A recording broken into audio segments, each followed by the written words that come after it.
Awesome. So some housekeeping before we start. As you all heard, the presentation is being recorded, and the recording slides and resources will be shared after this webinar. Go ahead and introduce yourselves in the chat. If you are familiar with NDIA or if you're not, we are a community that loves community. So go ahead and introduce yourselves in the chat, share your name, pronouns, organization, and also share, if you are a digital device, what would you be? I will share my answer when I introduce myself and my other co-presenter coming up. But we want to hear what your name is, your pronouns, organization, and if you were a digital device, what would you be? A lot of magical things happen in the chat, a lot of connections, relationships, potential partnerships. So go ahead and put it there. All right. So for the next hour, we're going to start off with an introduction to the National Digital Inclusion Alliance, NDIA. If you are new to digital inclusion work, I know you are getting thrown a lot in your alphabet soup, so you go ahead and add NDIA to that. And then afterwards, we're going to talk about some key definitions. We'll jump into understanding barriers. We're going to do an activity. I'd love to hear, some of the barriers that you're seeing in your community. And then we'll jump into the solutions to handling the digital divide barriers and what organizations are doing to help solve that in their communities. We'll then talk about the Digital Navigator program, some resources there for you. We'll also talk about the role that digital inclusion coalitions have and why you should join some. And then we have policy here. So things you need to know as you start off your work about policy. After that, we're going to, encourage you to join the NDIA community if you're not part of it already. And we have a Q&A portion after that. So if you have any questions, go ahead and put it in the Q&A chat so that we can be able to see and answer it accordingly during that section. We definitely don't want it to get lost in the main chat. All right. So I and my co-presenter Ryan will be your presenters for today. I will first have Ryan introduce themselves. Ryan, go ahead and introduce yourself and share, if you were a digital device, what would you be? Hey there, everybody. My name's Ryan Collins. I'm policy manager here at NDIA on the policy team. If I were a digital device, I would be probably a Game Boy, like either a Game Boy Advance or probably a Nintendo Switch. I'm very much into games and into electronics, and I've grown up with Nintendo my whole life. So I love that. Thank you, Ryan. Ryan will be presenting in the policy section, the perfect person to do that. I see that there's also another Pam in the audience. This is rare. Hello, Pam. Pam says that she'll be a empathetic, compassionate android. Awesome. And awesome. Great. And for myself, I am Pamela Shive. I am the training and community engagement manager. So I help manage our bustling, thriving listserv and our awesome community. And I also do these Digital Inclusion 101 trainings. I'm based out in Madison, Wisconsin, but lived in Illinois and Chicago for most of my life. And if I was a device, I would be Clippy, the baddie AI, the original. If y'all remember Word Dog, that Clippy little helper in the corner that would pop up. All right, I see people talking about being a Switch, a refurbished Dell. Shout out to Chad talking about refurbished devices. I love that. All right, keep introducing yourselves and sharing what digital device you would be. Okay, so let's introduce you to NDIA. So NDIA stands for the National Digital Inclusion Alliance, and we advance digital equity by supporting community programs and equipping policymakers to act. We are a nonprofit representing and serving more than 1,800 U.S. affiliates in all 50 states, including 27 tribal entities and organizations. We also have affiliates in our territories, American Samoa, Northern Mariana Islands, Guam, Puerto Rico, and the U.S. Virgin Islands. And we represent organizations that work on affordable broadband, access to devices, and digital skills training and support, which you all are doing. Here at NDIA, we facilitate knowledge sharing forums, such as our monthly community calls. We have working group meetings, which we'll share later what those working group meetings are available and how you can join. And we have a very popular and robust NDIA listserv for our friends and affiliates. Through these forums, we learn what is going on in our communities, what you're dealing with, the issues that you're coming up with, and then we draw major themes from that and then align our advocacy efforts with that. And as somebody that manages a listserv, there's some really great information and conversations there. Most recent ones are folks asking for recommendations on refurbished devices, resources to help protect clients from scams and getting catfished, folks sharing their job descriptions and postings and upcoming events. So things like that. So if you're not part of the listserv, go ahead and join, and we'll talk more about how you can join. Awesome. So at NDIA, we have free and a lot of really great resources to start off if you're starting off on your journey. So go ahead and scan that. There is also going to be a link in the chat that has links to the presentation slides and this resource document that you can utilize in the future. And we'll also be sharing them throughout the presentation. All right, let's get started on some key definitions. So first off is the digital divide. It's kind of why we're all doing our work. It's what got us here. It's that gap between those who have affordable access, skills, and support to effectively engage online and those who do not. And the digital divide disproportionately affects those who are already impacted by oppressive systems like racism, classism, age discrimination, and much more. And I find that the best way to talk about this is to humanize it, because in one way or another, we all might have had an experience, an encounter with the digital divide. So before I worked at NDIA, I worked in domestic violence shelters, both in small communities and in the city of Chicago. And the fact of the matter is that the more isolated you are, the more vulnerable you are. And I saw the unique ways that the digital divide seeped into the clients' lives to keep them further isolated. So what does that look like? It looks like clients having to go to the shelter to use the one computer that we had because they couldn't afford a home internet subscription. It also looks like the client's not having a device with an up-to-date software so that they can sign into their remote court hearings. It also looks like not having the digital skills to find out what necessary paperwork is needed when you're filing a restraining order, know how to quickly delete your search history and accurately do that, not having the digital skills to change your password to sensitive accounts or be able to retrieve those passwords, and also finding support and community. And the digital divide can have a profound impact on vulnerable populations.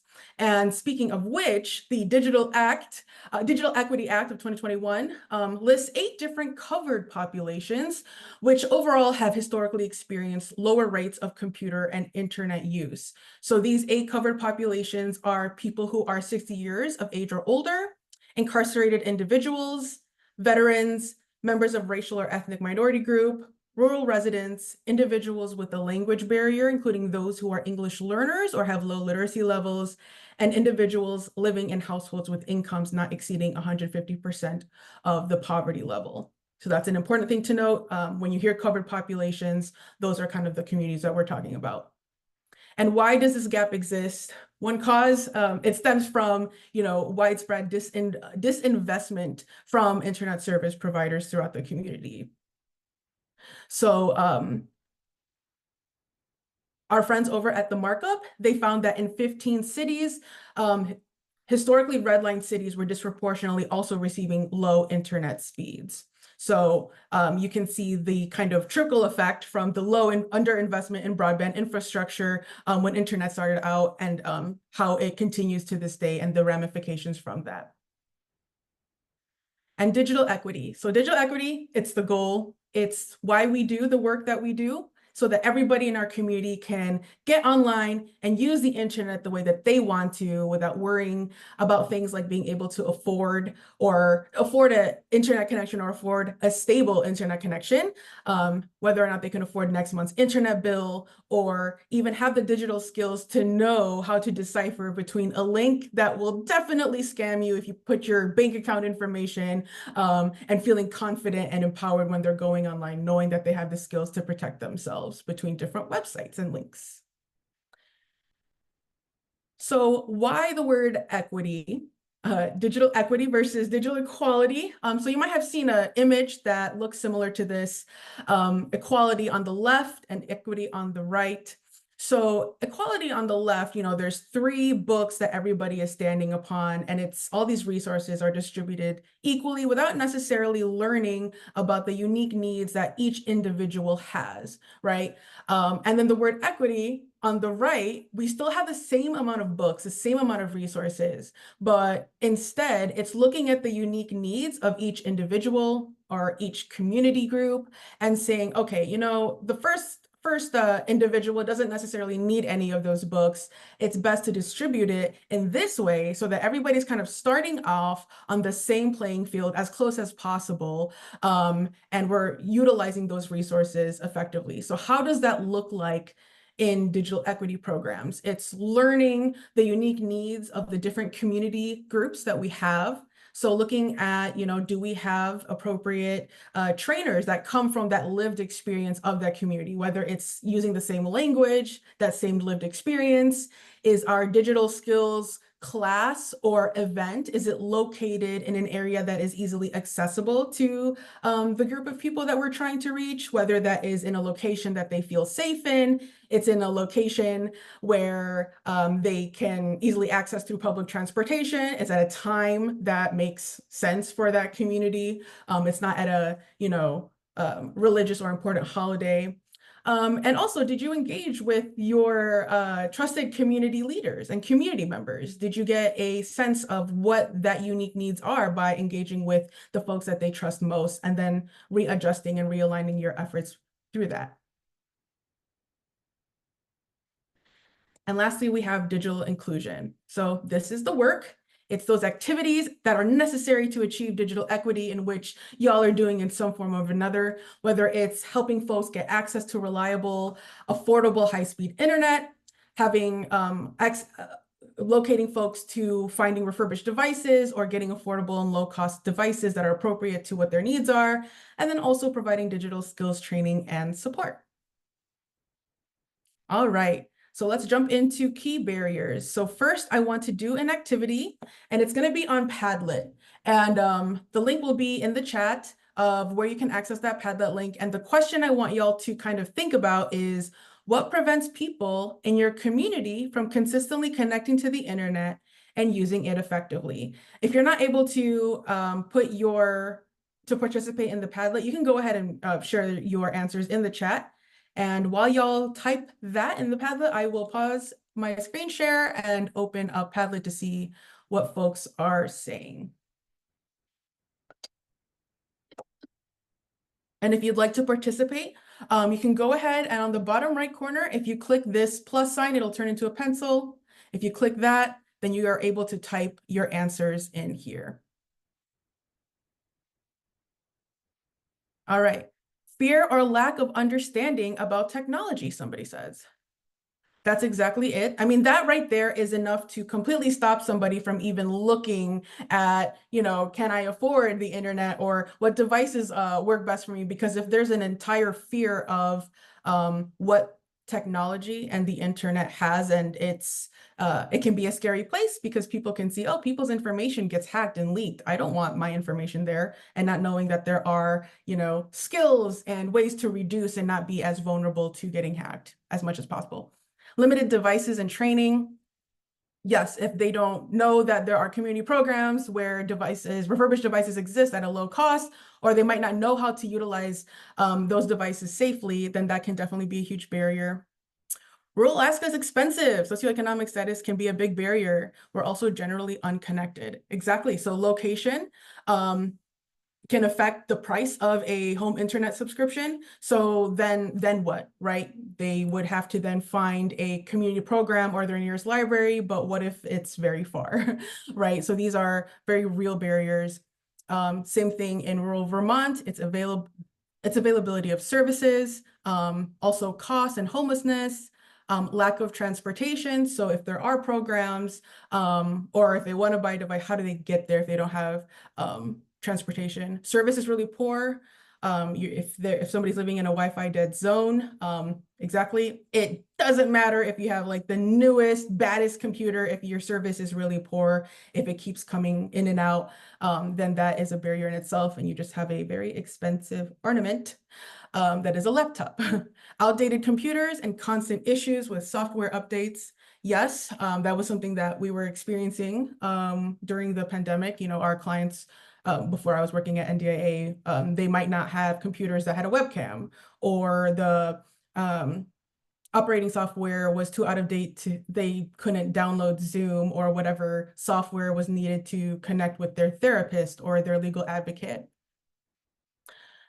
Somebody wrote literacy. Many are refugees from Western Africa who have had little opportunity for schooling before. There's also a lack of support features for their language in Google Translate. Yes, calling out Google Translate.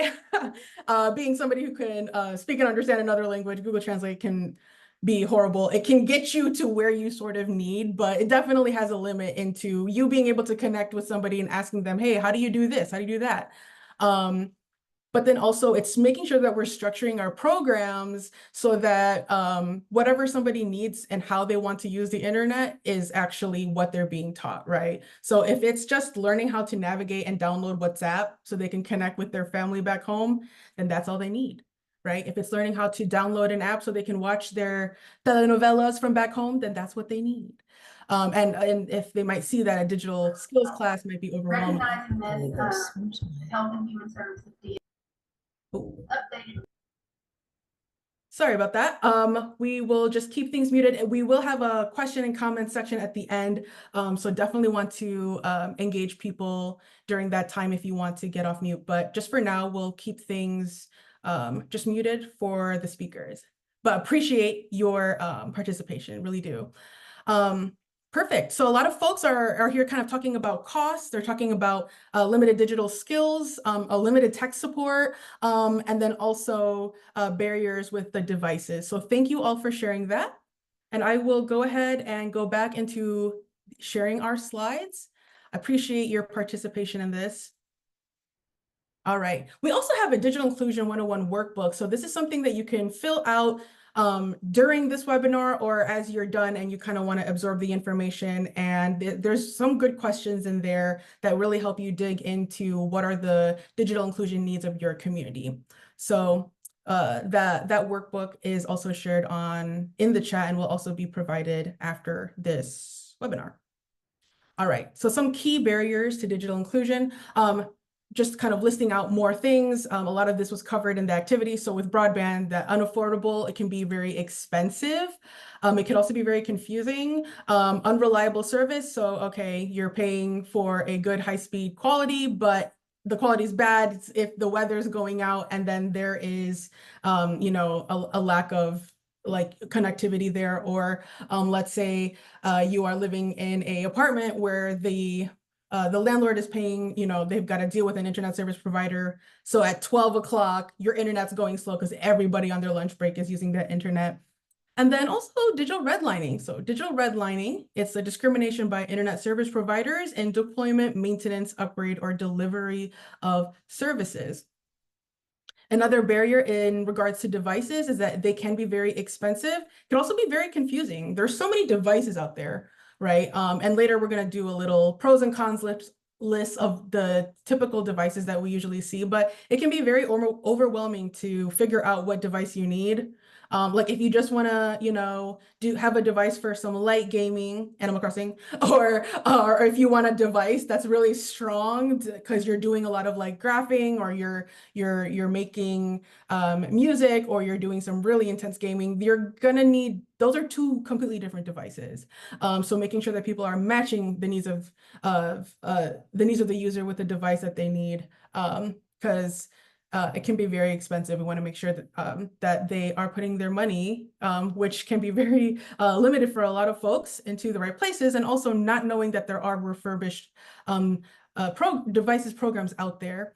Also not having the up-to-date software, and in regards to digital skills, having those limited digital skills, or also having the fear of asking, you know, how can I do this? How do I put a link? How do I do a hyperlink, right? Because some folks can feel very small when they're going to be asking these questions, because they can see that everybody else can easily convert a Google Doc into a PDF or vice versa. And that can be intimidating to ask that question where you feel like, oh, this is supposed to be knowledge that we all just kind of inherit or learn. And that is not the case at all. When you think about when you had used a device or even engaged with the internet the first time to now, there were so many things that were different back then, right? And then also the skills that you've had to learn to be accustomed and acquainted to being able to navigate the internet now. And it's the same thing for folks who are learning, and just letting them know that these are all buildable skills and they are no means tied to intellect or value or ability. Instead, these are all skills that are buildable and we can learn together because we are all learning together, right? We're all learning how to use AI, right? That's like a new thing. So let alone any type of updates on even Google Docs or Google Workspace or any other type of program. So it's constantly a learning project, and it's great to kind of frame it in that way. And then also inaccessible trainings. So when we're thinking about all of these barriers, we can also think about how these barriers affect people's daily lives, right? So when we think about a barrier like not having a up-to-date device, how does that affect somebody's ability to find a job? How does that affect their ability to access healthcare, right? To get a diagnosis or getting a refill on their medication? How does that affect their ability to connect with their loved ones or connect with their community or even find their community, right? Because so much about the internet is not just about economics and money, which is also very much important, but it's also that cultural identity, right? There's a cultural like kind of thing that happens online in the comment sections of videos, and even just being aware of the different identities and communities that can exist, and not being able to find that and connect with that, if that's something that somebody wants to do, can really impact somebody's like ability to thrive. All right, so the solution, and this is definitely not a comprehensive list, but the road to digital equity is being able to have access and support to find affordable, low-cost, high-speed internet, having digital skills training and access to a navigator to help you navigate those digital skills and build them up, ongoing technical support, and then also having the ability to find affordable and low-cost appropriate devices. So we'll kind of dive into what these different solutions look like. So the first one is affordable and low-cost broadband. So broadband, it's the transmission of wide bandwidth data over a high-speed internet connection. And in March of this year, the Federal Communications Commission, FCC, defines the minimum standard for broadband speed as 100 megabits per second for downloading and 20 megabits per second for uploading. And so the big question is, if households can have access to the internet, then why aren't they getting a home internet subscription? And that's where the term broadband adoption comes in, right? It's broadband adoption, it's that daily access to the internet at high speeds, quality and capacity necessary to accomplish whatever task they need to do at home, like whether it's paying their utility bill or streaming a new episode on your favorite podcast app, with the digital skills necessary to participate online and on a personal device that's secure and convenient. So it's not just about whether or not they can afford, but it's all these other things too, is if they have a stable connection, if they have the skills and also a device. And a resource for you is our new honor roll and low-cost internet plans page. This is perfect for you if you are somebody that's helping clients look at different internet options in the area. The page has low-cost offers that meet our following standards. So that is speed, so plans with speeds at or above the threshold of 100 megabits for downloading and 20 megabits for uploading. The plans on there have a maximum monthly subscription cost for any plan that is not greater than $30 a month. And then plans on that page also do not have any data caps, or the data cap is at or above 1 terabyte. So that's a really great resource for you if this is if you're going to be helping folks look for low-cost internet plans. And then also on the workbook, some things to consider is to look at the low-cost plans and identify some low-cost plans that can serve your community. And then also find the customer alert in some of the low-cost plans. This is just some kind of roadblocks that our team has experienced when trying to sign up for a low-cost plan. It's great insight because then you get to see, oh, okay, if this is a roadblock that folks are having, how does that show up in my community members? And then you can kind of plan ahead to answer those questions, knowing that those type of roadblocks exist. All right. Again, we do have a Q&A portion at the end, so just reminding if you do have any questions to put it in the Q&A chat. And next up, we're going to talk about appropriate and affordable devices. So in partnership with ILSR and AARP, we developed a kind of an expanding device availability for broadband. And on there is a sheet that has 4 devices. So the smartphone, tablet, laptop, and the desktop.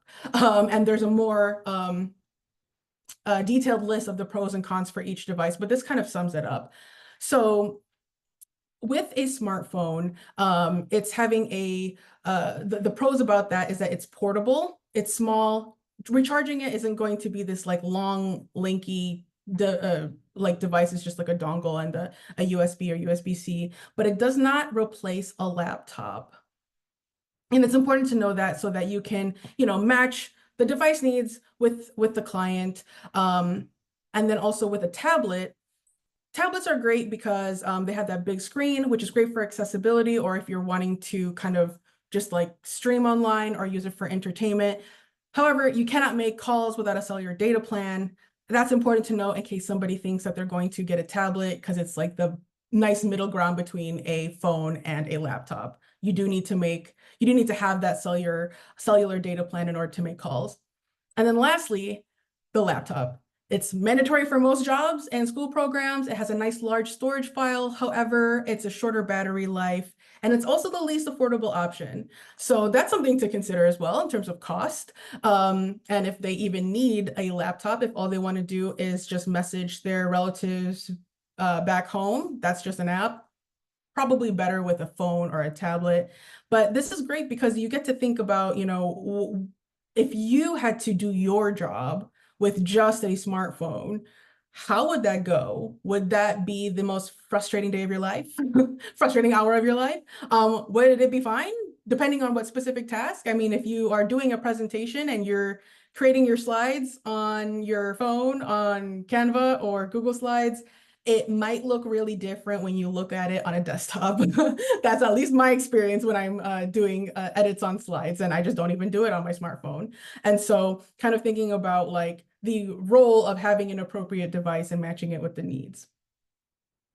And we love Digitunity. Digitunity is a national nonprofit, and they work to make sure that everyone who needs a computer has one. And they have this kind of approach in regards to a device essentials for digital equity. So not just those kind of main devices that we think about when we're looking at this screen, but it's also other devices that you need to connect to the internet, right? It's having a second monitor. How many people need a second monitor to do their job? Whether you're working at home or you're working in an office, most folks usually have like at least 2 or 3 monitors. If you need a printer that connects to the Wi-Fi, if you need a better microphone or speakers, if you're doing presentations or if you're connecting with clients virtually, having a proper microphone and speaker if the current device doesn't have an appropriate one.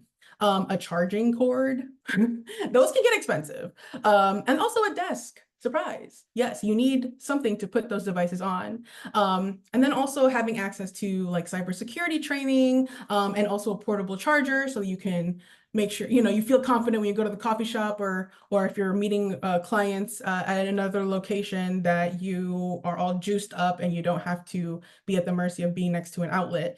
These are all essentials that matches that kind of are side by side with the devices that we're talking about too. So that's also something to consider when we're thinking about devices, is all these other things too, right? It's like the noise canceling headphones so that they can focus, or having a Bluetooth keyboard or a mouse instead of just using the mouse pad on a laptop. So those are other things to consider. And one of our great affiliates in our community is Camden Institute, and we love their work. They are a nonprofit, and they support sustainability in their digital inclusion and device ecosystem with low-cost devices for community members and nonprofits. So they provide refurbished devices, but they also provide ongoing technical support for community members. So they're kind of matching an appropriate device, but also partnering it with a digital skills class. So they build those digital skills capacities with their community members on top of having a low-cost refurbished device. Also, last up is digital skills. So I have a quiz for you all. Across industries, how many % of jobs require digital skills? Put in the chat or think to yourself if you think it's A, 58%, B, 64%, C, 76%, or D, 92%. I'm seeing a lot of Ds. Okay, okay. I'm gonna just give it a few more seconds.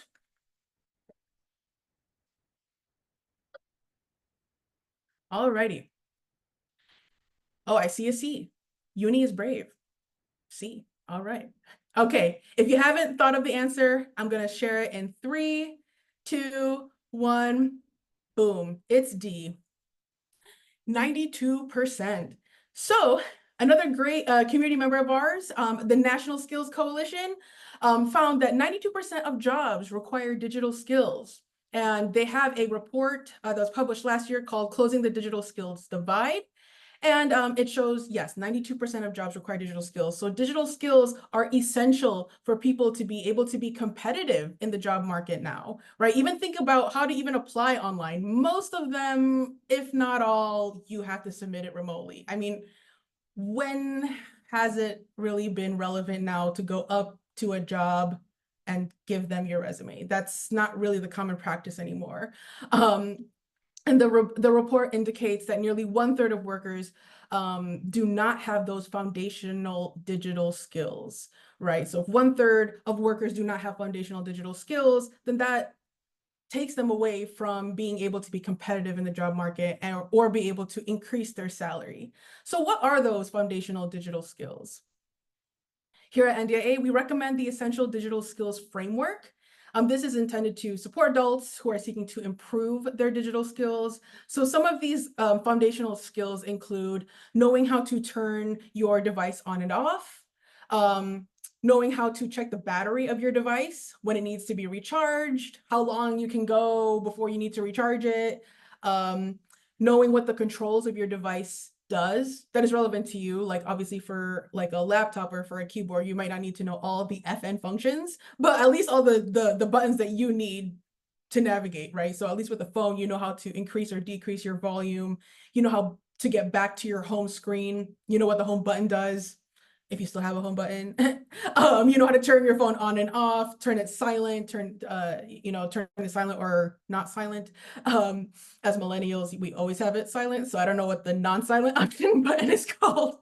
And then also other skills is being able to change or update your password, which can be a huge time consumption if you don't know how to do that, right? Because think about the process of updating your password. You have to recover your password to an account. And if you don't know the password to that email account of which that password is being recovered to, or if there's a link that would be, it's being timed in 15 minutes, it's gonna go away, or even 3 minutes, it's gonna go away, but you don't even remember the password to get to there, that can be a whole day. And I've seen that with clients, right? You know, they're pushing off, holding on, fulfilling a training requirement that is required by HR to do. They haven't done it because they can't get into their account. And instead, you know, instead of being matched with compassion or being able to say, oh, if that's the issue, let me, you know, work with you so we can recover your account, or let me just help you, you know, give you the skill, build up those skills so you can access this and not have to delay it in the future whenever these required trainings are going to show up. Instead, it's, why are you being late? Right? You must not care. You know, those judgments that can be really hindering for somebody when really all it is that they just need somebody to sit with them and teach them how to recover their password. A great example and a member of our community is the Community Tech Network. So they're based out in California, and they do really great work in terms of hiring competent, fluent speakers of a wide range of languages, and folks who have that lived experience on top of being able to speak that language.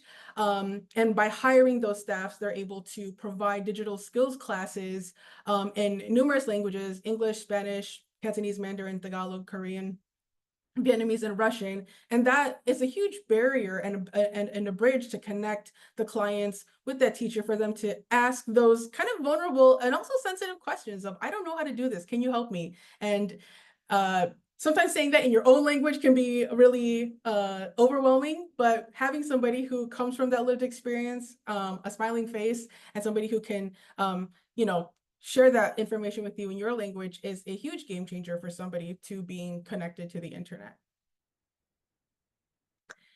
And another resource that NDIA has created for you is a digital skills curriculum post. So this post includes resources to develop a digital skills framework, if that's kind of what you're tasked to do in your new role. And it also provides a list of free online digital skills programs that includes multilingual programs, special features like helping provide facilitator support. And on our listserv, there has been a discussion on digital skills resources. So that's another plug to join our listserv. But also, if you are a part of our listserv, introduce yourself, ask the questions that you have, because our community loves sharing resources, whether it's something that their organization has created or something that they have used, because if you are not alone in what you are doing. The questions that you have on how to do your job, how to provide digital inclusion work for your community, somebody else has had to figure out and navigate that themselves. So people will share resources. So if you are looking to build up a digital skills course, or you are new into teaching that, you can utilize our listserv as well to get more resources. And here's just more questions to think about as you work through our Digital Inclusion 101 workbook. And also just some things to reflect on individually is, what digital skills would your community like to learn, right? For me, I come from an immigrant community. We love our apps. We love WhatsApp, Viper. We love all those texting apps that is free, and you can, very easy for my family to connect and stay connected with our family back home in the Philippines. But what does that look like for you, right? What are those specific apps that your community likes to use? What are they searching for? What are skills that are relevant for them in terms of safety, right? So those are great things to consider. And then also, which programs would you recommend for specific populations? And all right, digital and navigators.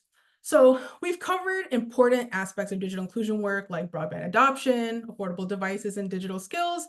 And one crucial element in connecting our community members to the internet are the digital navigators. Shout out to the digital navigators here. I know there are some of you, y'all are doing really great work.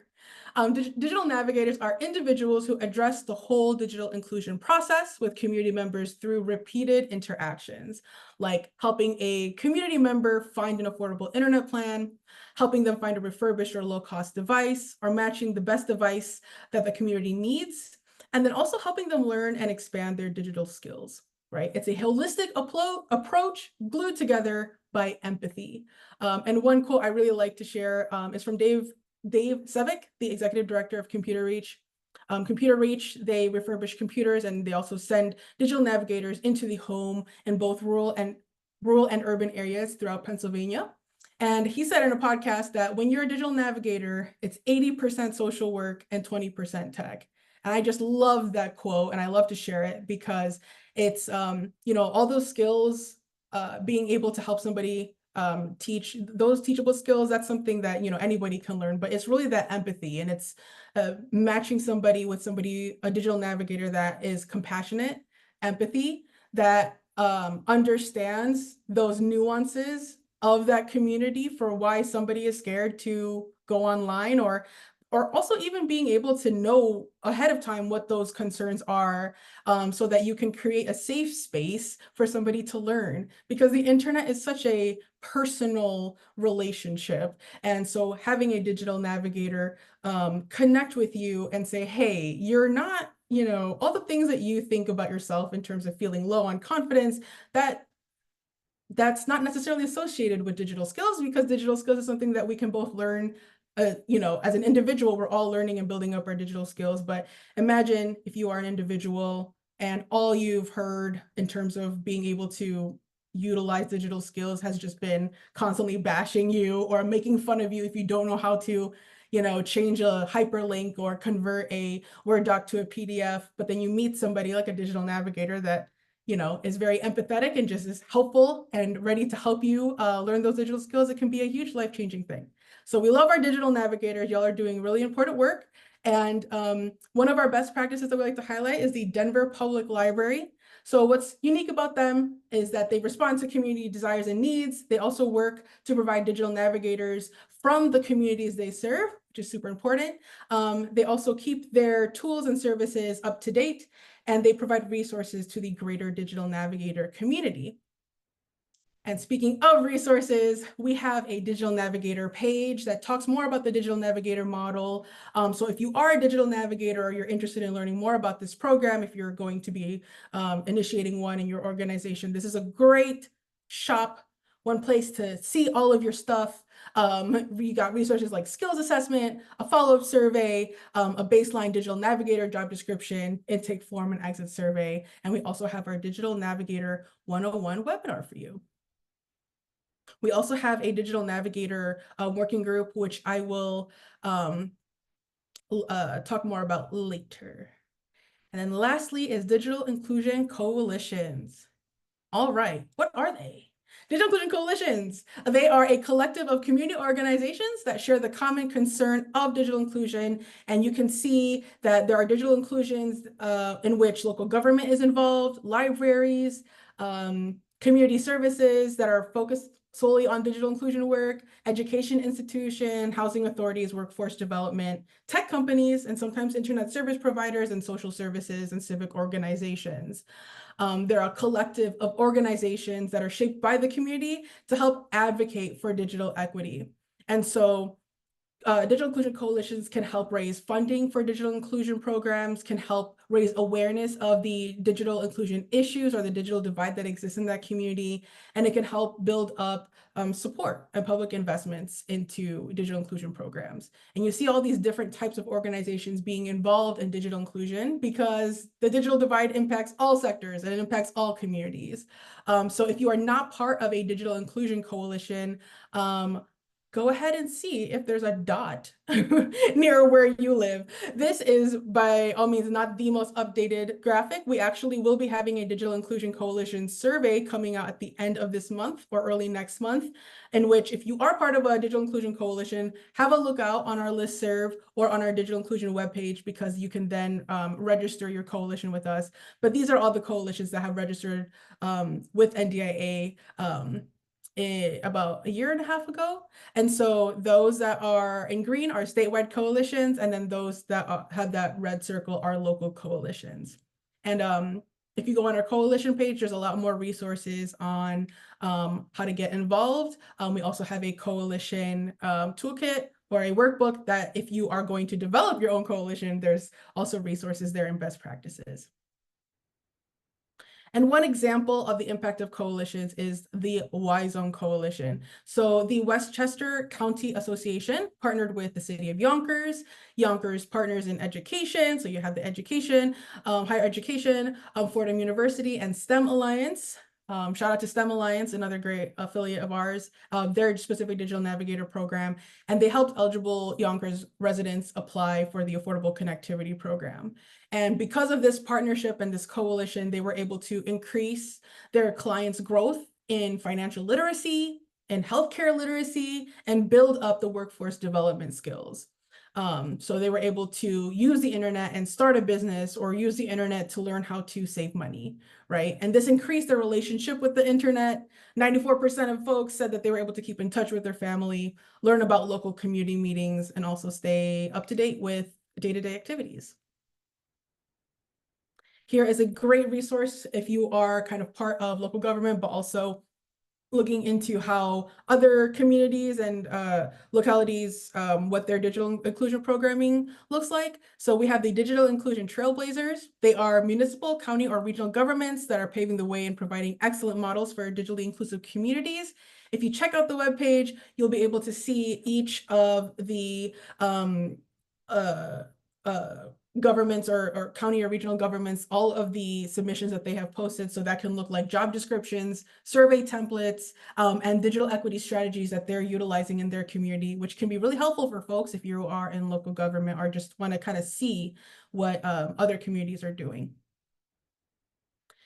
Just another reflection question for you to think about on that workbook is what digital equity strategies is another community doing differently? So go ahead and check out that page, see how they're engaging with their community. You might be able to see your local government on there, see how your local government is engaging with your community, and maybe you can learn different tactics that way as well. All right, and last up we have policy. So I will pass it over to Ryan. And Ryan will talk more about things you need to be aware of as you start your journey and as it relates to policy. There we go. For some reason, my mic was not unmuting. Thanks, Pamela. So first off, I just want to do a quick overview of the Digital Equity Act funding. The DEA was authorized by the Infrastructure Investment and Jobs Act, also known as the IIJA of 2021. The first set of those funds was the State Planning Grant Program. That first award for the Planning Grant Program was given to Louisiana on August 28th and 22, which kicked off the start of the planning grant process for states. And then the second set of funds that was made available is the State Digital Equity Capacity Grant Program. That notice of funding opportunity was released on March 29th of this year, with the first award going to Nevada just a couple of weeks ago. Really, it was it was about like in June-ish. And so that NOFO announced the first 3 buckets of funding made available from that $1.44 billion mark in the capacity grant program, and states and territories will have 5 years from the date the grant is awarded to implement their digital equity plan or to make sub-grants out from it. This original funding opportunity included $840 million, and the states and territories can expect 2 more NOFOs around $300 million each for the additional buckets of funding. And so NTIA recently received all those applications for that $840 million in grant funding. Like I said, Nevada was the first one to be awarded. And for the last 2 years, states and territories have been working very hard on their digital equity plans. These funds, again, will be used to implement those digital equity programs and to deliver programs to communities to help close the digital divide across the entire country and across all territories. This really matters to the NDIA community because states may award subgrants to organizations doing digital equity work in their state. And I do want to put a caveat on that and say may. It is up to the state whether they decide to do that or not. And so if you're curious if your state is planning on that, I encourage you to reach out to your state to see if that is in the cards. And along with this, as I said, Nevada was the first to be awarded their capacity grant. And so we give congratulations to NTIA for that huge milestone and for implementing the Digital Equity Act and bridging the digital divide. That award started the countdown to the competitive grant program, of which that NOFO was released a couple of weeks ago. And then now people are working hard on applications, finding partnerships, etc., in order to submit those in late September. And so putting digital equity plans into action. So states and territories have gone through that rigorous planning process to write their digital equity plans. Once awarded funds, states will begin activities, programs, and potentially subgrants to support strategies to address the barriers to digital equity. Those strategies must actually include these: focusing on covered populations, implementing measurable strategies, encouraging long-lasting and meaningful change, as well as stakeholder engagement. So what can potential subawards kind of look like? States and territories are permitted to subgrant their capacity award to eligible entities in order to implement the state's digital equity plan. Subawards can work to support the implementation of the plan, facilitate digital inclusion activities that align with the plan, and report their digital inclusion activities to the state. Some states may choose not to create subgrant programs. For each subgrant program, they may vary, including things like eligibility criteria, allocation sizes, etc. States and territories will then align their program with the goals outlined in their specific plan. So if you haven't connected with your state's administering entity, which is usually your broadband office, now is the time to do so. And it is also now the time to really, really sit down and review your state's digital equity plan.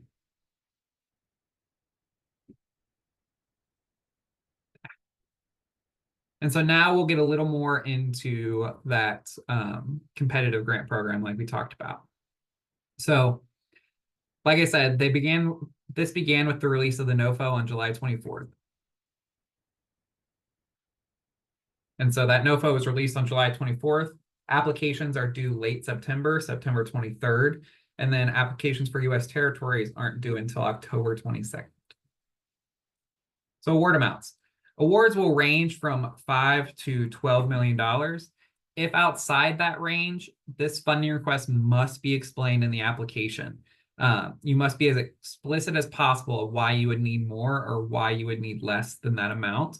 And then awards for US territories are not going to exceed $2.5 million.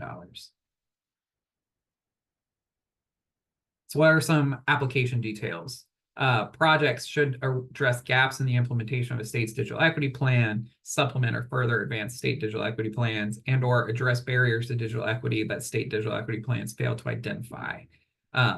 All applicants are also required to measure and evaluate programs as part of their program plan.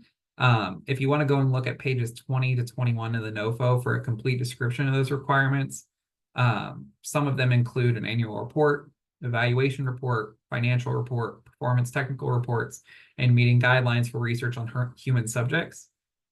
You're also required to provide an overall assessment of the effectiveness of the program, and that must be submitted at the end of the period of performance.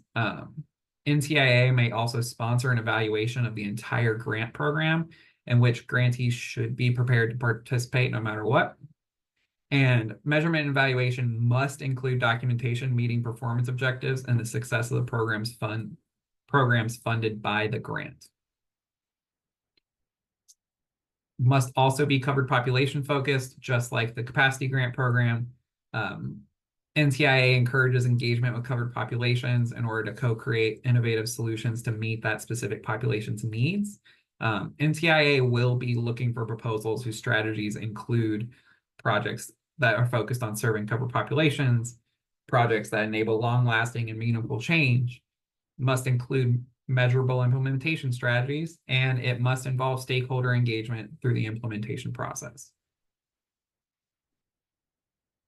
So what are some eligible uses for these funds? Eligible uses include digital inclusion activities that benefit covered populations, broadband adoption for covered populations, which includes education and employment opportunities, training programs for basic, advanced, and applied skills. I do want to note here that this covers a range of training programs, so think about what that could look like for your community, and you can propose it. It also supports other digital inclusion workforce development programs, and this one's pretty lengthy, so I'm just going to read it as explicitly stated. Equipment, instrumentation, network capability, hardware and software, or digital network technology for broadband services to covered populations at low or no cost. It can also be used to create new or operate existing public computer centers for covered populations through community anchor institutions, and any other project or activity the Assistant Secretary okays. So what are some eligible organizations? They include political subdivisions, agencies, or instrumentalities of the state, also known as state agencies. This includes public housing authorities, Native tribes, Alaskan Native entities, or Native Hawaiian entities, foundations, corporations, institutions, and associations that are nonprofits and also not a school. That not a school applies only to the foundation and corporations, institutions, and associations up there. That is important to note, because right below that, community anchor institutions, you would hear not a school and be like, well, schools are community anchor institutions. Yes, schools are eligible as long as they are also a community anchor institution. Local educational agencies, workforce development programs, and partnerships between any of the above and U.S. territories may also apply.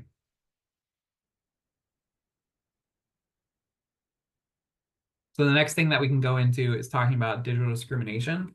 FCC had finalized the rules for preventing and eliminating digital discrimination, and the rules cover any aspect of broadband internet service that impedes, impairs, or denies equal access to that service. Some examples include discrimination in broadband pricing, customer service, network and infrastructure upgrades. These rules protect consumers even if there was no intent to discriminate. That is called disparate impact, which means that if the result is discrimination, does not matter if it was intended, does not matter if they did it on purpose. What matters is the impact. And so individuals and communities will be able to file complaints with the FCC through their informal complaint process on that. And those rules went into effect officially this past March. And then next, we're going to talk about the broadband consumer labels a little bit, which I highly encourage you. We have a webinar over this tomorrow at 2 p.m. I encourage you to go to our website and to our events page. You can register for it there. We'll be going over these broadband consumer labels, which were mandated by the IIJA. They include things like pricing, introductory rates, data allowances, performance metrics, and this is a little sad because the ACP no longer exists currently, but it also included if they participated in the ACP or not. ISPs with over 100,000 subscribers have had to display those labels since April 10th. Smaller providers with 100,000 or fewer subscribers have a little bit of extra time. They don't have to start putting the labels up until October 10th. It is important to note that those labels have to be made available at point of sale, but what point of sale means is pretty loose. And so some providers are requiring you to provide your address first, etc. Some of them are just putting it on the front of the page.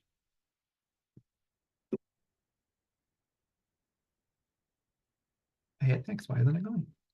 There we go, perfect. And so next thing we have is a handy dandy resource from NDIA. It's our State Digital Equity Implementation Manual. It aims to support states and territories and as well as the District of Columbia to implement the digital equity plans and create sustainable digital inclusion ecosystems.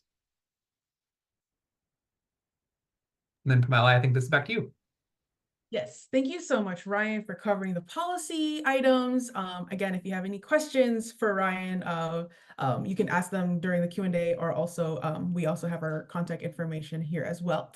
So we have working groups that are available to our NDIA friends and affiliates community. So we have a Digital Inclusion Coalition working group. You have to be a NDIA affiliate and also be part of a Digital Inclusion Coalition. You can reach out to our program manager, Paulo, for that. There is also a specific listserv group, and they also meet monthly to talk about Digital Inclusion Coalition things. We also have a Digital Navigator working group. You have to be an NDIA affiliate as well as be part of a Digital Navigator program. If it's 2 checkboxes for you there, you can contact Abby, our senior programs manager, and she manages our Digital Navigator program. She can get you connected there. They also meet monthly, and they also have their own listserv. And then lastly, we have our state digital equity cohort. You have to be a NDIA affiliate and also be part of a state broadband office. And our lovely Ryan is the one who leads that state digital equity cohort. So if you want to be a part of that and you are part of a state broadband office and an NDIA affiliate, go ahead and reach out to them and they can get you connected. Last but definitely not least is our Digital Inclusion Week. So Digital Inclusion Week is an annual week of awareness, recognition, and celebration. And this year it's going to be on October 7th through 11. And the theme is Stronger Together, Mobilizing Towards Sustainability. So here are some checklists to do if you're going to be participating in Digital Inclusion Week. Firstly, if you already have an event, go ahead and register that Digital Inclusion Week event on our website. There will be links in the chat and also in our post email of where you can go to register that. Visit our Digital Inclusion page to see other events that are happening. We'll also be publishing toolkits and resources to help you plan your event. If you are going to be taking an action, go ahead and fill out that action form as well. And then we will be having a Digital Inclusion Week 2024 info session next Wednesday, August 28th, go ahead and register for that if it's going to be your first time planning a Digital Inclusion Week event, or you are a seasoned Digital Inclusion Week event planner and you want to learn how to elevate your event for this year and next year and those to come. So if you have any questions regarding that, you can go ahead and reach out to me. And lastly, if you are not part of our NDIA community, please join. You are not alone in this work. There's a huge community that have the same questions and experiences that you are having if you are new. Go ahead and scan that QR code, visit our Join Us page, fill out the application to be a friend or affiliate, and you will be having access to our community calls, monthly newsletters, and also that really popular listserv. All right. Well, we want to thank you all for joining us. It doesn't look like there are any questions or comments in the chat. You can always reach out to us afterwards. I am the community engagement manager, so if you have any questions that you want to throw my way, I can connect you to the right people. If you are interested in joining a working group and you just want to reach out to me first, I can go ahead and do that. I'll stay one more minute in case somebody does have a question and they're typing out, but I just want to thank you all for joining. Good luck on your new journey in digital inclusion work, and we here at NDIA are here to support you. Awesome. And you will be receiving the webinar by the end of the day, the recording, and the slides and resources. Awesome. Thank you, everybody. And I will be ending the webinar now. Thank you.